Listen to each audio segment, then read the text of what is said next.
Alyssa Nobriga is in the house. We're talking all about coaching, lifestyle, business, empowerment, which is really the true motivation within. So how are you, hon? I'm so good. You look so beautiful in blue. It's a power color. Here. Welcome back. You know, you're one of my favorite people to follow on Instagram for inspiration. And a recent post, let me go ahead and quote it, is, what if everything you're going through is preparing you for what you asked for? Can we talk about that? Yes, absolutely. I think sometimes we ask for creating more in our business or in our lives. And sometimes life gives us these little challenges to step into becoming the leader or the woman or person that we want to become. And we can think that life's happening to us or really use everything that we're going through to help build our mastery. How have you done that personally? Well, so I have a unique perspective because I worked as a psychotherapist and now I work as a leadership coach. So part of the work that I do is helping people say, yes, this is clearly what I would like to create. And then as they take steps towards what they're wanting to create, all the unconscious things come up that have held them back. And that's actually not bad, but those are the things that need to be worked through to actually transform them. It's darkest before the dawn, they say. I mean, right. The closer you get, the harder it is. The louder the self-doubt gets, the more your families fall apart or your relationships end or whatever it might be before you really break through. Yeah. So how do you stay positive and continue to strive through the hardest times of your life before you reach your greatest success? I think some things, so for like the inner critic, let's take as an example, some block, oftentimes there are gifts within it, and if we're not judging it and resisting it, and we actually just accept it and meet it, not acceptance as complacent, acceptance as, yes, it's here, how do I deal with this, and I'm not resisting it, we unlock the wisdom within it.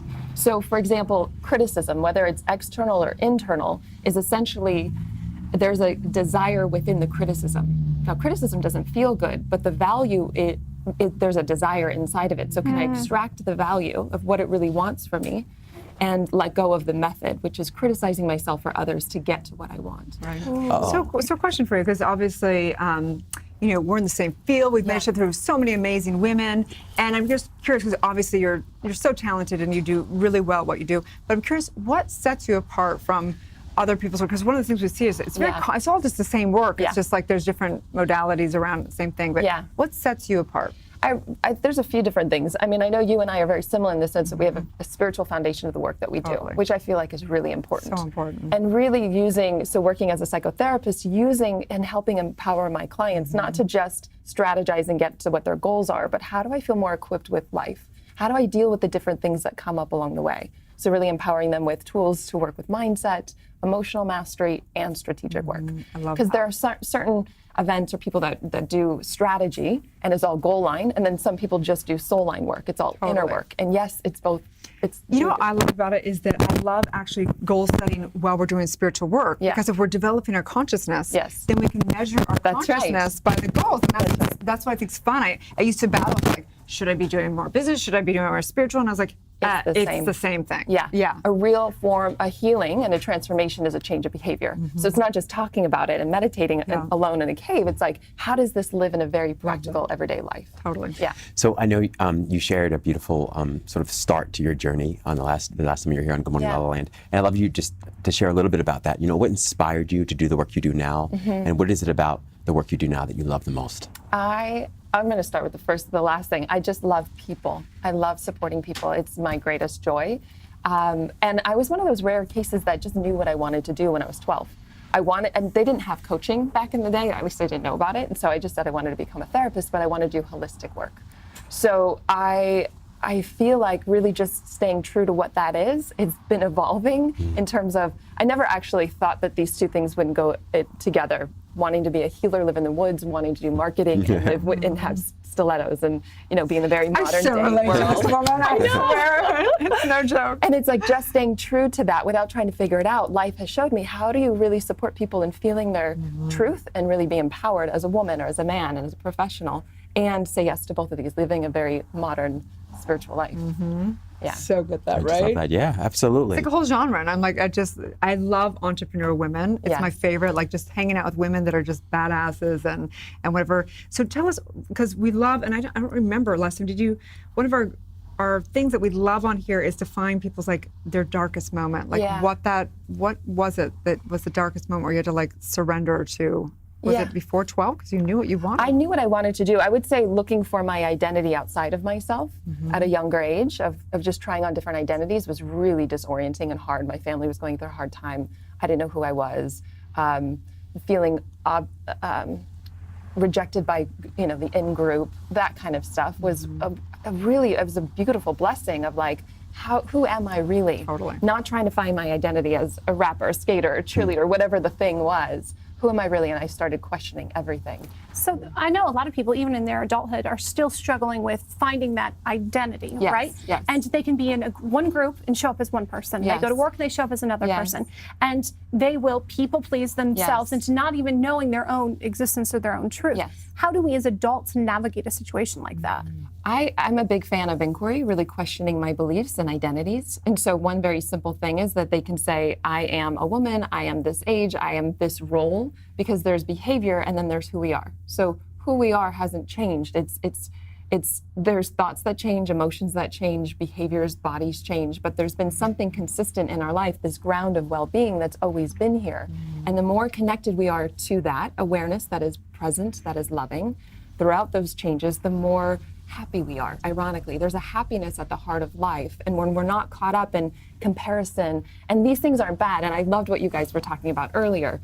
Some of the common blocks that I see hold people back are comparison, people pleasing, feeling like I'm not ready yet, really just ways that the ego has tried to keep itself small, all innocent, really innocent.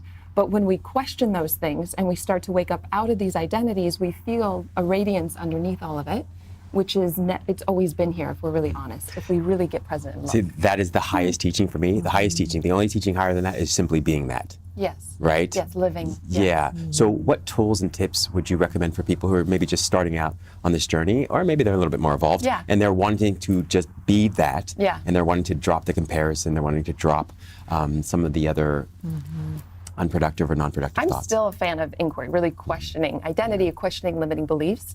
Within comparison, oftentimes we project who we are onto other people, right? And so there's different tools that I would have for different, blocks. But at the heart of it, I would say the deepest block is I'm not good enough.